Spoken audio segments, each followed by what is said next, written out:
السلام علیکم فرینڈز. دوستو آج شعر و شاعری نہیں ہوگی بلکہ کرنٹ افیئر پہ بات ہوگی اور ہوگی آبنائے ہرمز پر. تو سب سے پہلے ہم یہ دیکھیں گے کہ آبنائے ہرمز جس کو انگلش میں سٹریٹ آف ہرمز بھی کہا جاتا ہے یہ ہے کیا اور کہاں پر ہے اور اس کی امپورٹنس یعنی اہمیت کیا ہے. چلتے ہیں اس کی طرف. دوستو جو آبنائے ہرمز ہے یہ ایک سمندری راستہ ہے, واٹر وے کہہ لیں, سی پیسج کہہ لیں. یہ ایک راستہ ہے سمندر میں سے اور اس کی جو چوڑائی ہے وہ 33 کلومیٹر ہے, یعنی 33 کلومیٹر.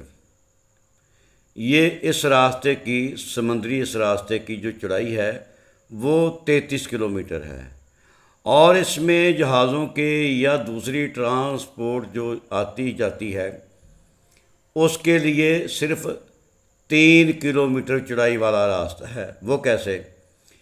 ٹوٹل اس کی چوڑائی 33 کلومیٹر ہے اور آپ سمجھتے ہیں اور جانتے ہیں کہ جہاز جو ہوتے ہیں وہ کناروں کے قریب قریب نہیں چلتے جو شپ ہوتے ہیں, کیونکہ وہاں پر پانی اتنا گہرا نہیں ہوتا اور دوسری بات یہ ہوتی ہے کہ شپ کا کناروں سے ٹکرا جانے کا بھی اندیشہ ہوتا ہے.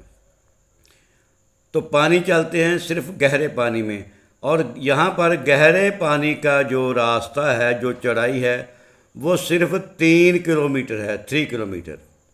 یعنی دونوں طرف کنارے ہیں, پانی کی گہرائی نہ ہونے کے برابر ہے یعنی کم ہے, اور جو درمیان میں جو 3 کلومیٹر کا راستہ ہے چوڑا اس کے اندر پانی کی گہرائی زیادہ ہے, وہاں پر شپ آتے جاتے ہیں, وہاں پر گزرتے ہیں. تو اس آبنائے ہرمز پر جو قبضہ ہے جو ملکیت ہے یہ ایران کی ہے.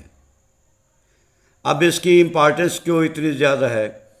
وہ اس لیے کہ یہاں سے گیس, تیل یا دوسرا جو چیزیں ہیں وہ یہاں سے گزر کر جاتی ہیں سعودی عرب کو, کویت کو, ایمان کو, متحدہ عرب امارات کو یا دوسرے قطر کو.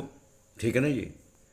اب اس کی جو بندش ہے وہ اس کی ناکہ بندی کر رکھی ہے اس نے, ایران نے, وہ چیزیں گزرنے دے یا نہ گزرنے دے کیونکہ جو اس کی پراپرٹی اس کی ملکیت ہے. اور اس کے علاوہ یہاں سے جو تیل ہے جو گیس ہے وہ یہاں سے گزر کر ایشیائی ممالک کو بھی جاتی ہے, اور ایشیائی ممالک جس میں جاپان بھی ہے, پاکستان ہے, انڈیا ہے, چائنا ہے اور دوسرے چھوٹے ملک یعنی نیپال ہے, بھوٹان ہے, یہ ملک بھی اس میں شامل ہیں. اب ہوتا کیا ہے, اور جبکہ جاپان کی جو 100% سپلائی ہے نا وہ صرف اسی راستے سے ہے, آبنائے ہرمز سے. اب قطر کے پاس گیس کے وسیع ذخائر موجود ہیں.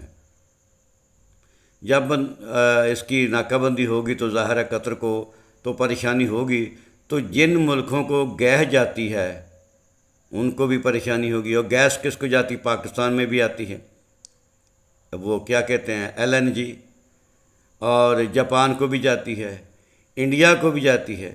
ٹھیک ہے نا جی. اسی لیے انڈیا میں آج کل گیس بہت مہنگی ہے اور سلنڈر لینے والوں کی لائنیں لگی ہوئی ہیں.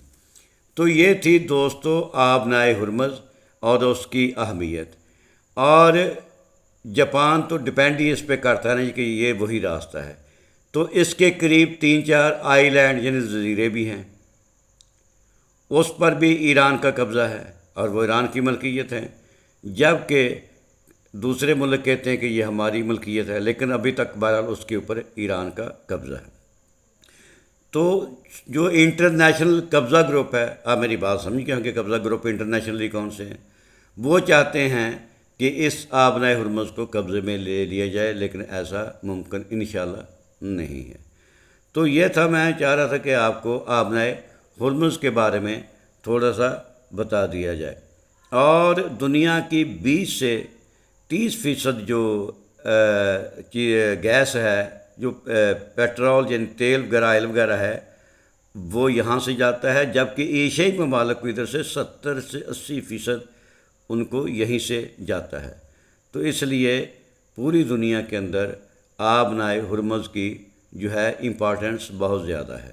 اگر یہ اللہ نہ کرے ایسا سلسلہ چلتا رہا تو تمام ممالک کے لیے بہت زیادہ پریشانی ہوگی اور تیل کی قیمتیں پھر آسمان کو چھونے لگیں گی۔ تھینک یو، اللہ حافظ۔